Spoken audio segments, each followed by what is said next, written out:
அதாவது சுவாதி நட்சத்திரம். சுவாதி அப்படின்னாலே யாரை குறிக்கும்? ராகு பகவான் தான். சரி, ராகு பகவானுடைய கேரக்டர் எப்படின்னு பார்க்கும்போது பொதுவாகவே ராகு கேதுக்கள் இவங்களாம் வந்து சாயா கிரகங்கள் என்று சொல்லுவாங்க. அந்த நட்சத்திரத்தை கொண்ட அந்த துலாம் ராசிக்காரர்கள், அதாவது சுவாதி நட்சத்திரக்காரங்களுடைய கேரக்டர்லாம் எப்படி இருக்குன்னு பார்த்தீங்கன்னா, ரொம்ப பேசலாம் மாட்டாங்க, அமைதியாக இருப்பாங்க. ரொம்ப ரொம்ப அப்படியே இவங்க இருக்கிற இடமே தெரியல அப்படின்வாங்கல்ல, அது துலாம் ராசியில சுவாதி நட்சத்திரக்காரர்களுக்கு மிகவும் அருமையாகவே பொருந்துங்க. அவங்க அப்படியே வாட்ச் பண்ணுவாங்க, இப்படியா நீ அப்படியா, நிறையா நேரம் அப்படியே யோசிச்சுட்டே இருப்பாங்க. பிடிக்கலன்னா கட் பண்ணிட்டு போயிட்டே இருப்பாங்க. ஆனா அவங்க மற்றவங்களுக்கு கெடுதல்லாம் செய்ய மாட்டாங்க.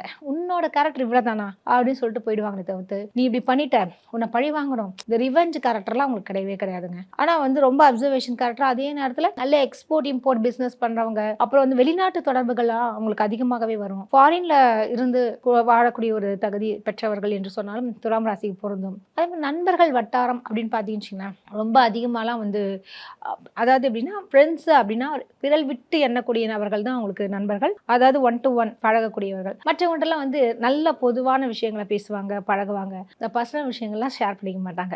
இது மாதிரியான விஷயமா, அந்த இடத்துல என்ன பேசணுமோ அதை மட்டும் பேசிட்டு நகரக்கூடிய நபர்கள் என்று அந்த துலாம் ராசிக்கு பொருந்துங்க. Skyflex mattress dazzling Diwali offer. Buy one mattress and get two free.